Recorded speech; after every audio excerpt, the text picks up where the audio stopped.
She saw her billionaire ex at the Pediatric Care Center, and he found out he was the father of her quadruplets. "Why didn't you tell me?" he asked, his voice barely above a whisper, eyes fixed on the 4 children playing across the room. "Tell you?" She laughed bitterly, years of pain bubbling to the surface. "You disappeared, Dominic. One day we were planning our future, and the next you were gone. No explanation, no goodbye. Just a text message saying it was over. I thought." He ran a hand through his hair, that familiar gesture that still made her heart ache. "James showed me the messages, the photos. He said you'd been seeing someone else for months." "James?" she repeated, the name tasting like poison on her tongue. "Your best friend. The man who tried to kiss me at your birthday party. The man who asked me out 2 weeks after you left." His face paled as the truth dawned on him. "What?" "He wanted me, Dominic. He always had. And when I rejected him, he made sure to destroy what we had." She fought to keep her voice steady as she gestured toward the children. "And now, 5 years later, you walk into this pediatric center and discover what his lies really cost you. Have you ever wondered what it would take to forgive someone who abandoned you at your most vulnerable moment? What would you do if the person who broke your heart suddenly reappeared, only to discover they'd been manipulated by someone they trusted? This is the story of betrayal, unexpected reunions, and the possibility of second chances that will make you question everything you thought you knew about trust and forgiveness. I'm Mr. Harrison, and today I'm sharing the remarkable story of Nora, Dominic, and the moment that changed their lives forever at a pediatric care center. If you believe in second chances or have ever been betrayed by someone you trusted, hit that like button and subscribe to Timeless Love Tales for more stories that will touch your heart. The pediatric care center buzzed with the usual morning activity. Nurses checked charts, parents soothed fussy children, and the antiseptic smell mingled with the scent of coffee from the staff lounge. Nora Winters balanced her 4-year-old quadruplets with practiced efficiency, her voice gentle but firm as she guided them through the waiting room. "Lily, please stay close. Max, don't touch that. Emma, Theo, hold hands, remember?" The children, with their matching dark curls and bright eyes, formed a small parade behind her. 4 identical winter coats in different colors, red, blue, green, and purple, made them look like a tiny, walking rainbow. Nora had dressed them this way since they were babies, a practical solution to telling them apart from a distance. She hadn't slept well the night before. The pediatrician had called personally to reschedule their annual checkup, insisting they come in immediately. "Just a precaution," he'd said, but the urgency in his voice had kept her awake, imagining worst-case scenarios until dawn broke through her bedroom curtains. "Mommy, I'm thirsty." Lily tugged at her sleeve, the smallest of the 4 but always the most vocal. "We'll get water after we see Dr. Bennett," Nora promised, checking in at the reception desk. She felt the familiar weight of exhaustion settling into her bones, the kind that came from years of doing everything alone. Every morning began at 5:30 a.m. in Nora's modest 3-bedroom apartment. She'd prepare breakfast, pack lunches, lay out clothes, and still somehow manage to look presentable for her job as a graphic designer at a small marketing firm. Her boss, Miranda, had been understanding about her situation, allowing her to work flexible hours and occasionally bring the children to the office when childcare fell through. "The doctor will be with you shortly," the receptionist said with a sympathetic smile.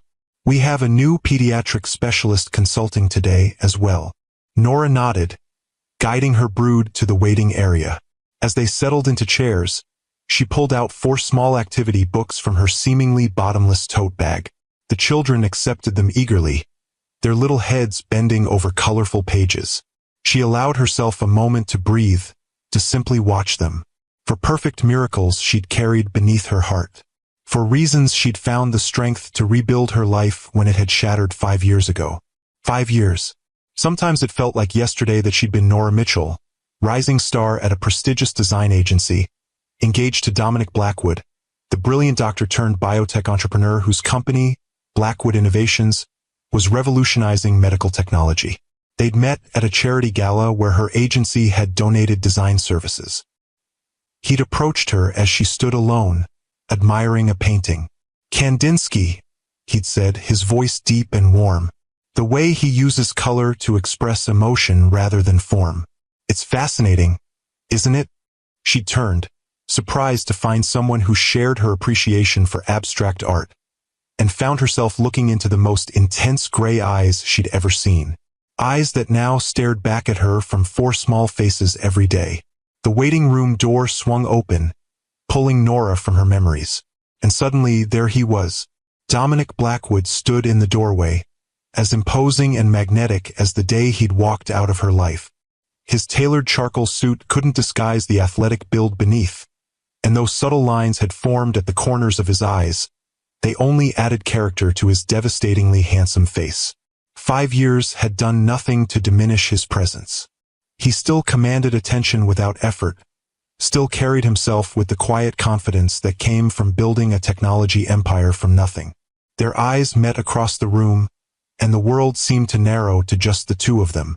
She saw the moment recognition dawned on his face, followed quickly by shock, then something unreadable. "Nora," he said, her name falling from his lips like a forgotten prayer. She couldn't speak, couldn't move. The children, sensing her tension, looked up from their books, curious eyes darting between their mother and the stranger. Dominic's gaze shifted to the children, and she watched as confusion gave way to dawning realization.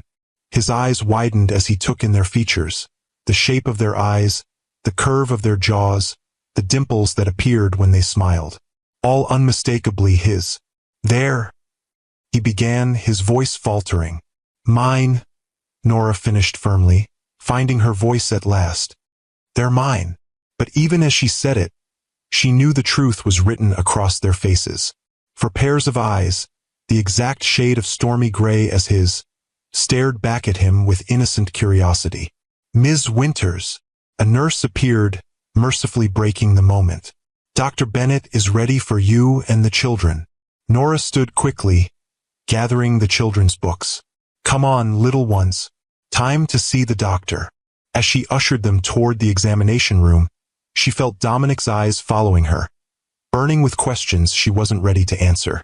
Questions she'd rehearsed responses to for years, never believing she'd actually need them. "Mommy, who was that man?" Max asked, always the most perceptive of her children. "Just someone I used to know," she replied, her voice steadier than she felt. The examination passed in a blur.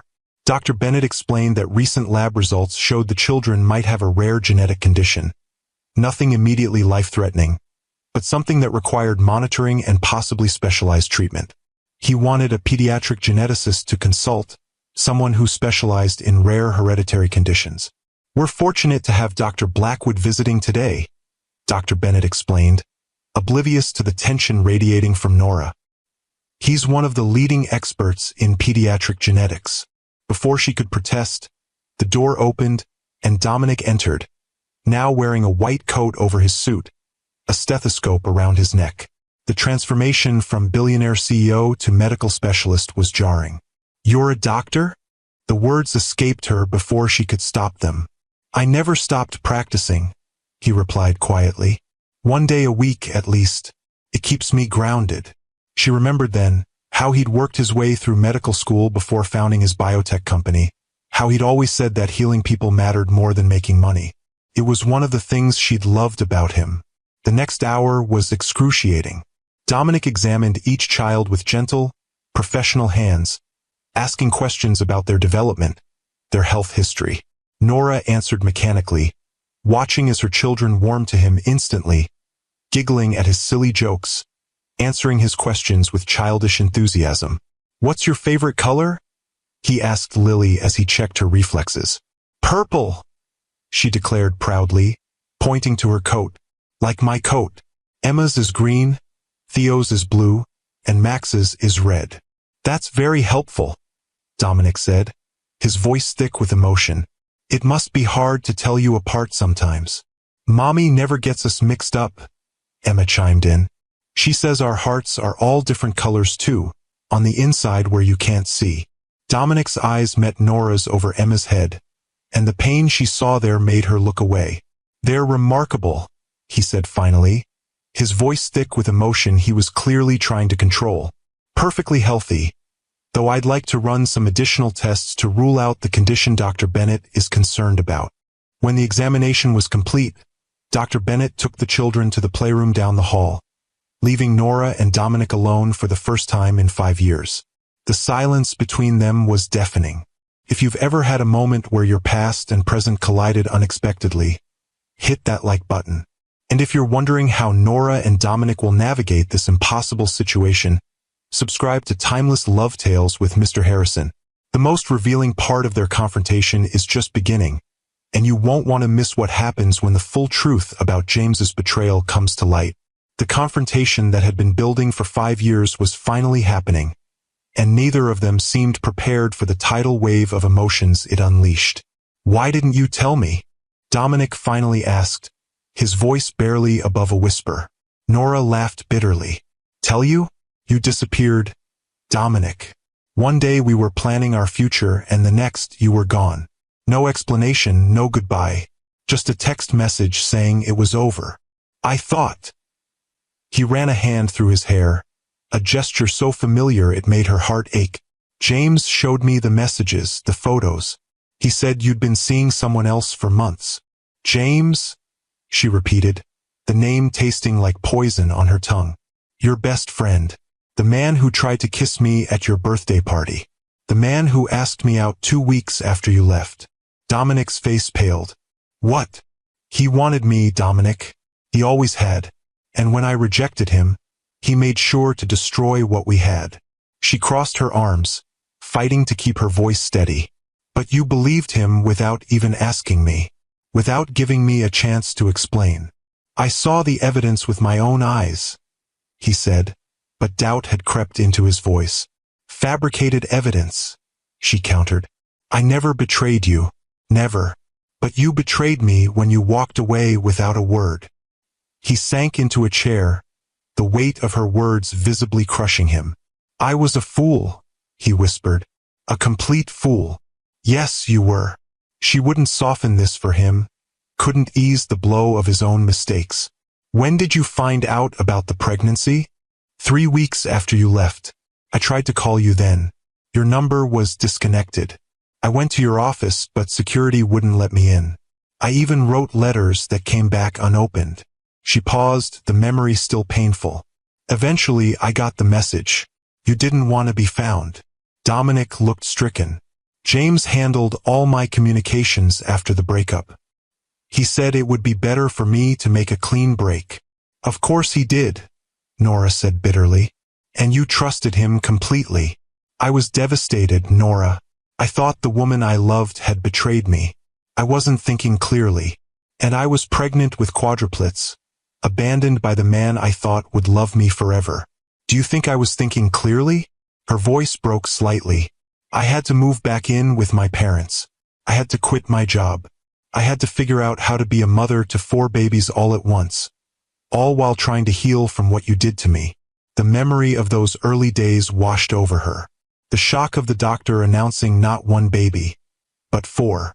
The terrifying complications that led to 3 months of bed rest. Her parents' small house, crowded with baby equipment. The endless nights of feeding, changing, soothing. And through it all, the aching absence of the man who should have been by her side. "My mother had just been diagnosed with early-onset Alzheimer's," she continued, the words pouring out now. "My father was trying to care for her and help with the babies. I was trying to freelance between feedings. We were drowning, Dominic." He stood, taking a step toward her. "I can never undo what happened. But they're my children too, Nora. I've missed 4 years of their lives already. I don't want to miss any more." She looked at him, really looked at him, for the first time since he'd walked into the waiting room. Behind the success and the confidence, she saw regret etched into the lines of his face. She saw the pain of a man who had just discovered he was a father, who had lost years he could never get back. "They ask about you," she admitted quietly. "Not you specifically, but about their father. I've never lied to them. I've told them that you didn't know about them, that sometimes grown-ups make mistakes." Hope flickered in his eyes. "What else have you told them?" That you're a good man who would have loved them very much if you'd known they existed. It was the truth, or at least what she'd believed was the truth, even in her darkest moments of anger. The night Dominic had left still played in her mind with painful clarity. They'd been planning their wedding, discussing venues over dinner at his penthouse apartment. His phone had buzzed repeatedly with messages from James, but he'd ignored it, focused on her. "The botanical garden in June," he'd said, reaching across the table to take her hand. "I can already see you walking toward me, surrounded by flowers." Then his phone had rung, and this time he'd answered. James's voice urgent on the other end. Dominic's expression changing from annoyance to concern to shock. He'd excused himself, disappearing into his office for nearly an hour. When he'd returned, he was a different man. Cold, distant, his eyes hard as he asked her to leave. She'd been confused, hurt, demanding an explanation he wouldn't give. The next morning, the text had come, "I know about him. It's over. Don't contact me again." She tried calling, texting, even going to his apartment, but he was gone. Vanished as if their 2 years together had meant nothing. Now, standing in the Pediatric Center, the truth was finally emerging. James had orchestrated everything, feeding Dominic lies, manipulating his trust, destroying what they had built together. "What exactly did James show you?" she asked, needing to understand the full extent of his deception. Dominic's jaw tightened. "Text messages between you and someone named Michael.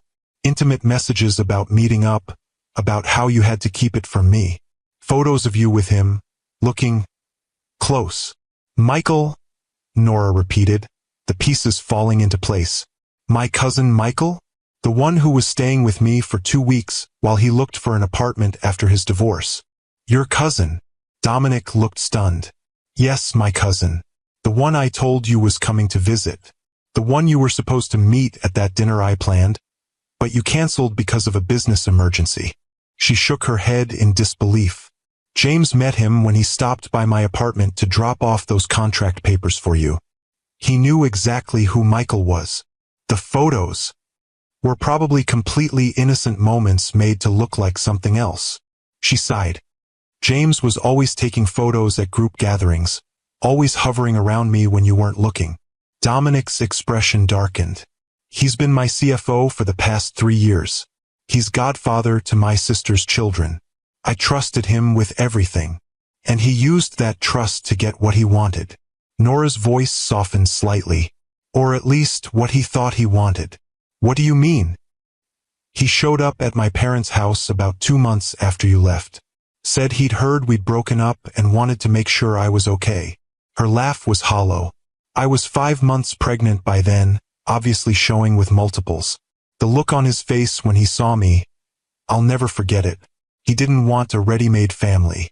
He just wanted to win, to take what was yours." Dominic's hands clenched into fists. "I'll destroy him for this." "That won't change the past 5 years," Nora said quietly. "It won't give back what we lost." The door opened, and Dr. Bennett poked his head in.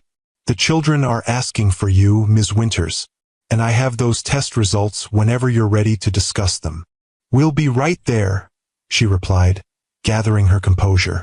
As they walked toward the playroom, Dominic stopped her with a gentle hand on her arm. "Nora, I know I have no right to ask anything of you, but please, let me be part of their lives. Let me try to make up for the time I've lost." She looked into the eyes that had once held her entire world, now filled with a desperation she understood all too well. "They deserve to know their father," she said finally.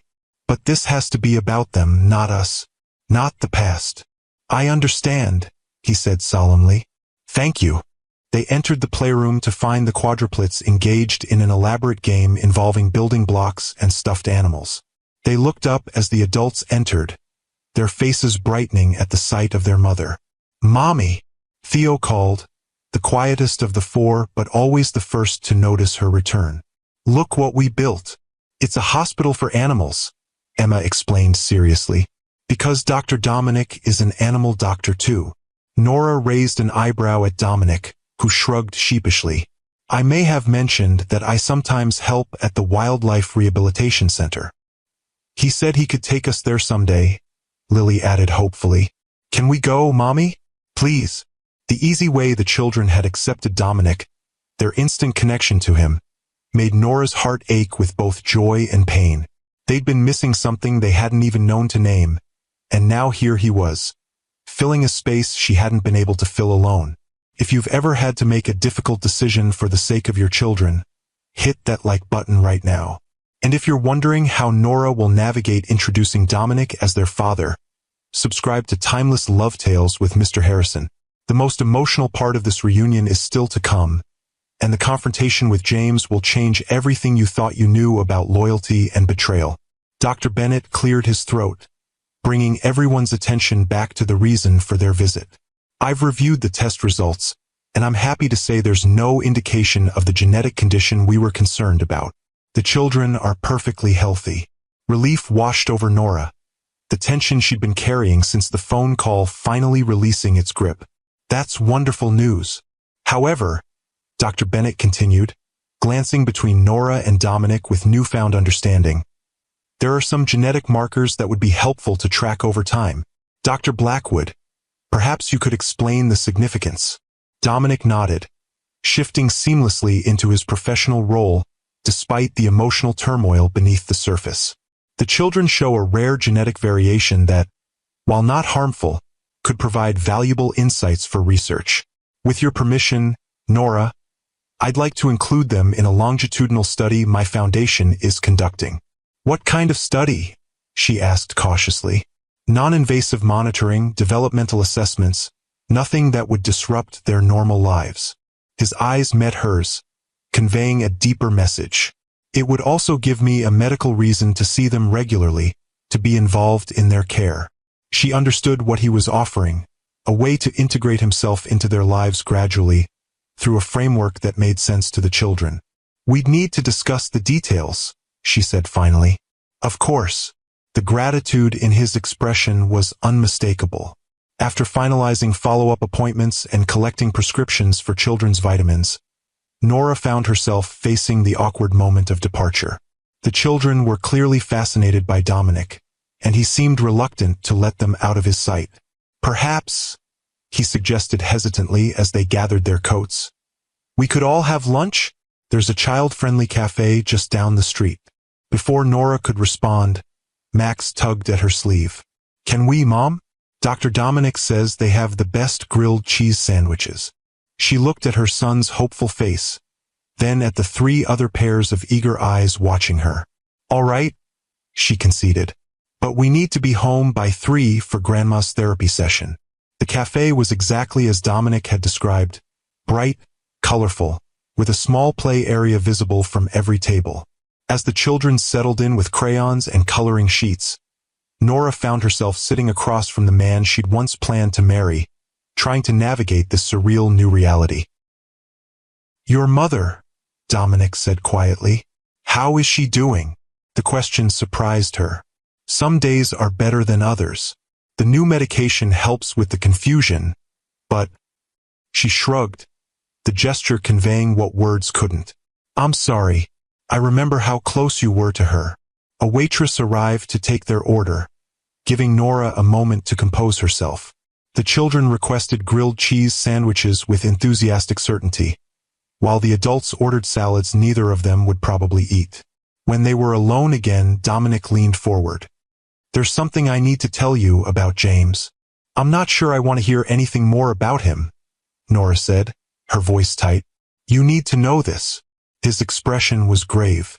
3 months ago, I began noticing discrepancies in the company finances. Small amounts at first, then larger sums being diverted through shell corporations. I hired a forensic accountant to investigate quietly. James was stealing from you? Despite everything, she was shocked. Not just stealing. He was selling proprietary research to competitors, research that could have helped thousands of patients. Dominic's voice hardened. The investigation is complete. I was planning to confront him tomorrow, with the board and legal team present. Nora absorbed this information, connecting it to the man she'd briefly known. He always wanted what you had, she said slowly. Your success, your recognition. Me. But never through his own merit or effort, Dominic finished. Always by taking, manipulating, destroying. They fell silent as the food arrived, both watching as the children attacked their sandwiches with typical 4-year-old enthusiasm. Cheese stretched in long strings from plate to mouth. Giggles erupted over silly faces. Small feet swung happily beneath the table. They're amazing, Dominic said softly. You've done an incredible job with them, Nora. It hasn't been easy, she admitted, but they make everything worthwhile. Tell me about them, please. I want to know everything.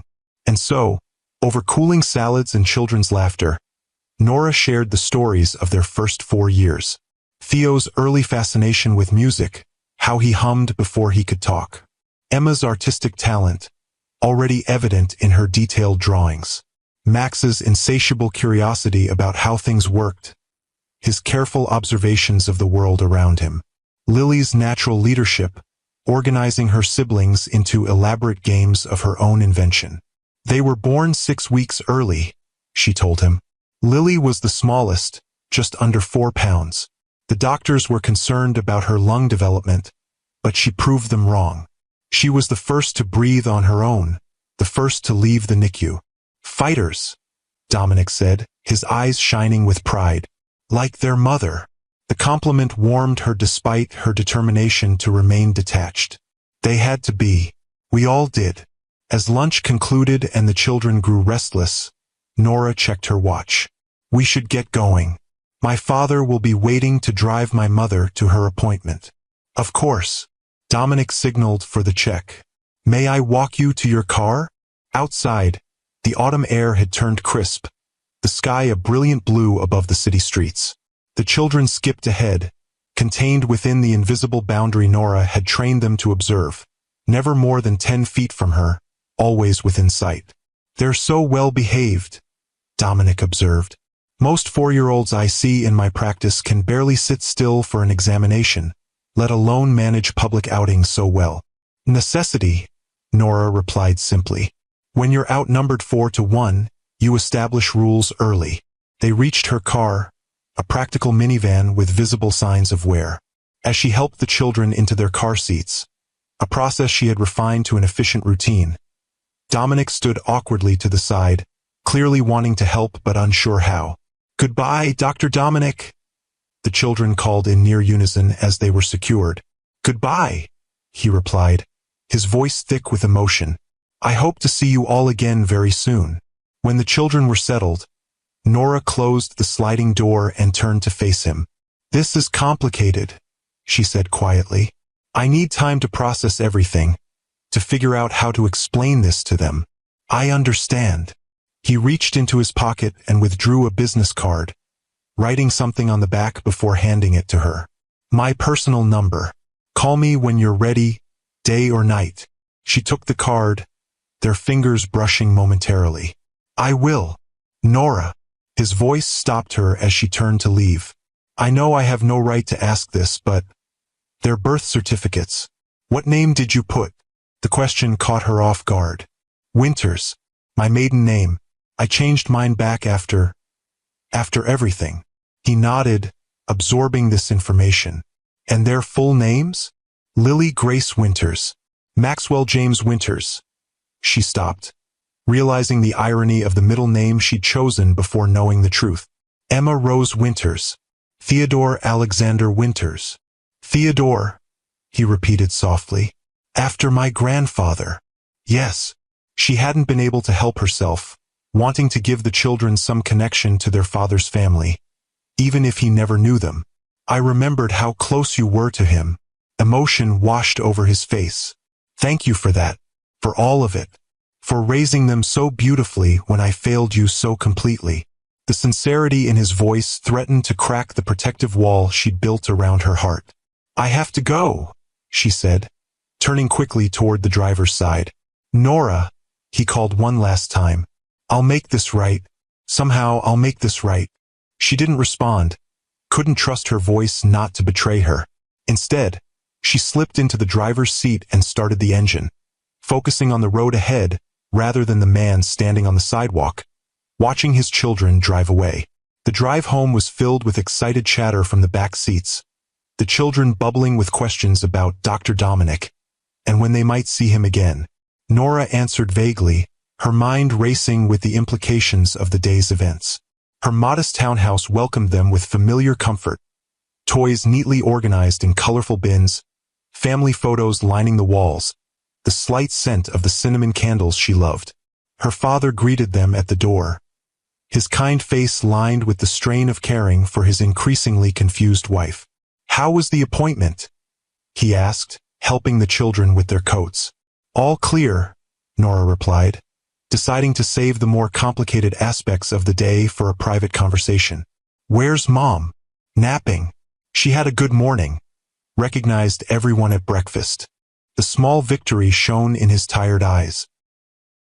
Later, after the children were occupied with their afternoon quiet time, a sacred hour of books and soft music that Nora had instituted to preserve her sanity, she sat with her father in the kitchen, finally sharing the day's extraordinary turn of events. "Dominic," he repeated, the name familiar yet strange after so many years. "And he had no idea about the children?" "None." Nora cradled her tea, drawing comfort from its warmth. "He thought I'd betrayed him. His friend James fabricated evidence, intercepted my attempts to contact him after I found out about the pregnancy." Her father's expression darkened. "I never believed you'd been abandoned willingly. Not by the man I met. The way he looked at you. I don't know what happens now," she admitted.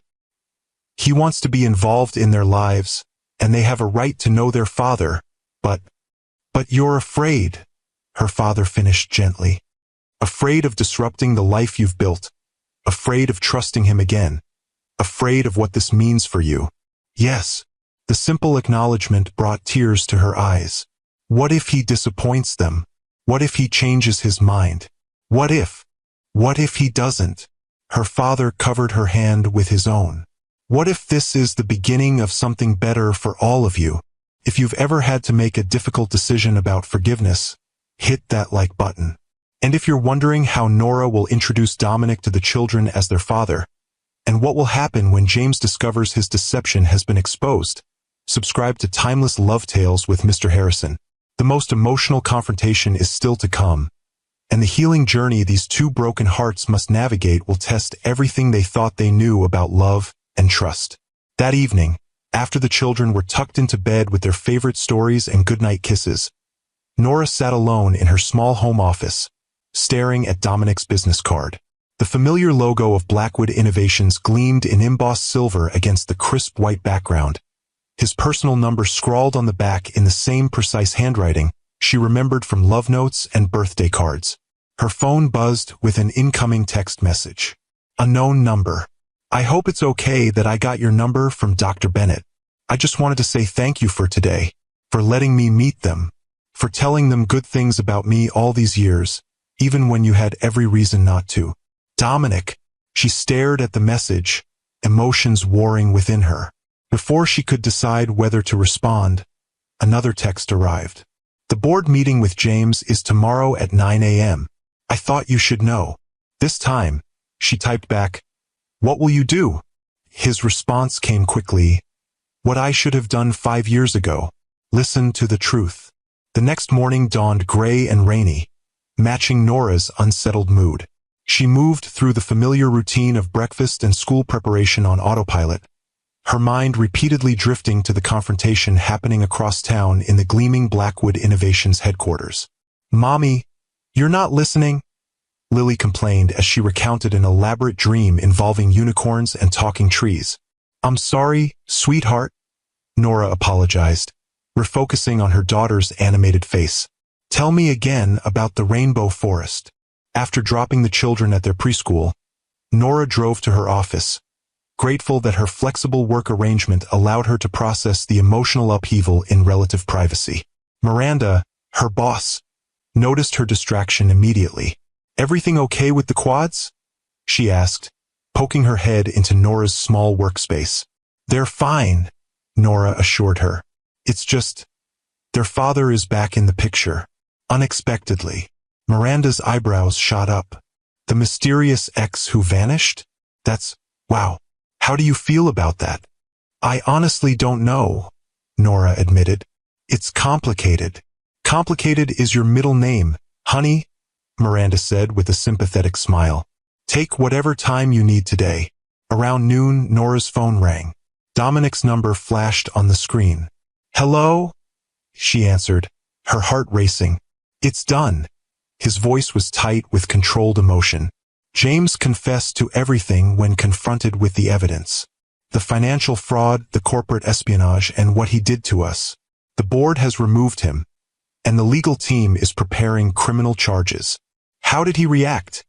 She asked, unable to suppress her curiosity about the man who had caused so much damage. He tried to justify it at first, claimed he was protecting me from you. Dominic's disgust was palpable.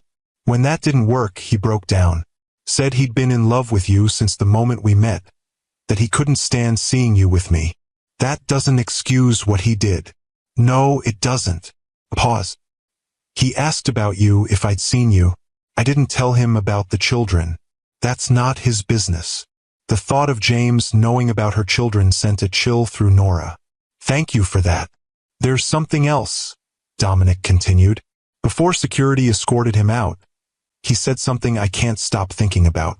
He said, I ruined your life once. Don't let me ruin it twice by being too proud to fight for her now. Nora's breath caught. What does that mean to you?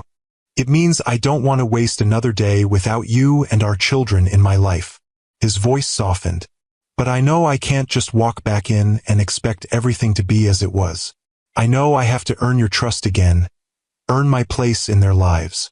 Yes, you do, she agreed quietly. Will you let me try? Will you give me that chance? The question hung between them, weighted with 5 years of pain and missed opportunities, but also with the possibility of healing, of a future she had stopped allowing herself to imagine. Start with the children, she said finally. They need to know who you really are to them. We'll take it from there. When? The hope in his voice was unmistakable. This weekend. Saturday morning. They're always at their best after pancakes. His laugh, warm and genuine, stirred memories she'd tried so hard to bury. I'll be there. Thank you, Nora. Saturday arrived with sunshine and nervous anticipation.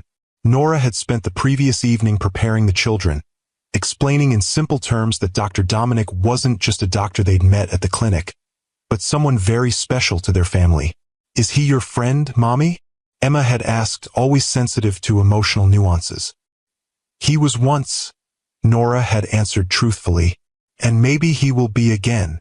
The doorbell rang precisely at 10 o'clock. Dominic stood on the porch, casual in jeans and a soft sweater, holding 4 identical gift bags in different colors. Red, blue, green, and purple. You remembered their colors, Nora observed, touched by the thoughtfulness. I remember everything you told me about them, he replied, stepping inside. The children were waiting in the living room, unusually quiet, sensing the importance of the moment. They brightened at the sight of the colorful bags. Hello again, Dominic said, kneeling to their level. I brought you each a little something. The gifts were perfect, a miniature drum set for Theo, an art kit for Emma, a build-your-own robot for Max, and a doctor's kit for Lily. As the children exclaimed over their presents, Nora and Dominic exchanged a look of shared understanding. It was time. Children, Nora said gently, gathering them close. Remember how I told you that your daddy didn't know about you? That there was a misunderstanding that kept him away? For solemn faces nodded. Well, sometimes life gives us second chances to fix mistakes. She took a deep breath. Dr. Dominic is your daddy. The revelation was met with wide eyes and open mouths. Then Lily, always the first to speak, asked the question that mattered most. Are you staying now? Dominic's eyes filled with tears as he nodded. Yes, if you'll let me. I want to know all of you, to be your dad, to watch you grow up. I've missed so much already, and I'm so sorry for that. But why didn't you know about us? Max asked, his analytical mind seeking logical explanations. Someone told me a lie, Dominic explained simply, and I believed it instead of talking to your mom. It was the biggest mistake of my life. Mommy says mistakes are okay if you learn from them, Theo offered quietly. Your mom is very wise, Dominic smiled, glancing at Nora with gratitude. Do we call you Daddy now? Emma asked, practical as always. Only if you want to, he assured her. We have time to get to know each other first. The conversation continued, the children's natural curiosity leading to questions about where Dominic lived, if he had pets, whether he knew how to make pancakes as good as Mommy's. He answered each one patiently, his joy at connecting with them evident in every word. Later, as the children played with their new gifts, Dominic and Nora sat at the kitchen table, watching them through the doorway. They're taking it remarkably well, he observed. Children are resilient, she replied, and they've always wondered about you. Having answers is comforting, even if those answers are complicated. And you? He asked carefully. How are you taking all this? She considered the question, searching for the most honest answer. I'm cautiously optimistic. For them, primarily. For us, that's a longer road. I understand. He hesitated, then reached across the table, his hand stopping just short of hers. I want you to know that I never stopped loving you, Nora. Even when I thought you'd betrayed me, even when I was angry and hurt, underneath it all, I still loved you. That's why it hurt so much. The confession hung in the air between them, raw and vulnerable. Nora looked at his outstretched hand, then slowly placed her own within it. I can't make any promises, she said softly, but I'm willing to see where this goes, for all our sakes. His fingers closed gently around hers, the simple contact bridging 5 years of separation. That's all I ask.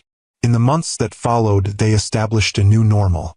Dominic rearranged his schedule to be present for school events and weekend activities. He purchased a house in the same neighborhood, close enough for impromptu visits but separate enough to give Nora the space she needed. He attended every doctor's appointment, researched the best schools for when the children started kindergarten, and never missed a promised visit, no matter how demanding his work became. Slowly, cautiously, Nora allowed herself to trust again. Not blindly as before, but with open eyes and clear boundaries. They began with co-parenting, then friendship, then tentative dates while her parents watched the children. 1 year after their chance encounter at the Pediatric Center, Dominic invited Nora to dinner at the botanical garden where they'd once planned to marry. As twilight fell and lights twinkled among the flowers, he took her hands in his. This past year has been the greatest gift of my life, he said, his eyes reflecting the same devotion she remembered from before. Getting to know our children, watching them flourish, seeing you as the incredible mother you've become. I know we can never get back the time we lost, but I want to spend every day moving forward together. From his pocket, he withdrew not a ring, but a small, worn photograph. The ultrasound image of the quadruplets that she'd sent to his office 5 years ago, returned unopened. James kept this, he explained, his voice thick with emotion. It was in his desk drawer. He never destroyed it, just kept it from me. When the security team cleared out his office, they found it. Nora stared at the image, the first picture of their children, the one she'd sent with such hope and fear, never knowing if he'd received it. I should have been there, Dominic whispered. I should have been by your side through all of it. You're here now, she said, finally allowing herself to acknowledge the healing that had taken place. That's what matters to them. And to me. I love you, Nora. I never stopped. I never will. He reached into his pocket again, this time withdrawing a small velvet box. I'm not asking for an answer tonight. I know we're still finding our way back to each other. But I want you to have this, to know that whenever you're ready, if you're ever ready, I'll be waiting. Inside the box was a ring, not the elaborate diamond he'd given her years ago, but a simple band set with 5 small birthstones, one for each of the children, and one for Nora herself. It's beautiful, she breathed, touched by the thoughtfulness of the gesture. Take all the time you need, he assured her. We have the rest of our lives. 3 months later, on an ordinary Tuesday evening as they cleaned up after dinner with the children, Nora turned to Dominic with quiet certainty. Yes, she said simply. He looked up from the dish he was drying, confusion crossing his features. Yes, she smiled, the last of her reservations finally dissolving in the warmth of the life they'd begun to rebuild. Yes, I'll marry you. Yes, we can be a family, officially, completely. Yes to everything we lost and found again. The dish towel dropped forgotten as he crossed the kitchen to take her in his arms, their embrace witnessed by 4 curious pairs of eyes peering around the doorway. Are you going to be our real daddy now? Lily asked, always the spokesperson for the group. Dominic knelt down, opening his arms to include all 4 children in the moment. I've always been your real daddy, he said gently. In my heart, from the moment I saw you. This just makes it official for everyone else. As the children swarmed them with hugs and excited questions about the wedding, Nora caught Dominic's gaze over their heads. The journey had been long and painful, filled with misunderstandings and lost time. But looking at the joy surrounding them now, she knew that some loves were worth fighting for, worth forgiving for, worth building a future on, even when the past had tried its best to tear them apart. If you believe that true love deserves a second chance, hit that like button. And if you've ever experienced the healing power of forgiveness in your own life, share your story in the comments below. Subscribe to Timeless Love Tales with Mr. Harrison for more stories that remind us that even in our darkest moments, hope and love can find their way back to us when we least expect it. Remember, sometimes the most beautiful beginnings come after what we thought were endings. And sometimes, the family we're meant to have is waiting just around the corner, in a pediatric care center we never planned to visit, with a truth we never expected to find. Thank you for joining me for this remarkable journey of love, betrayal, and redemption. I'm Mr. Harrison, and I'll see you in the next Timeless Love Tale.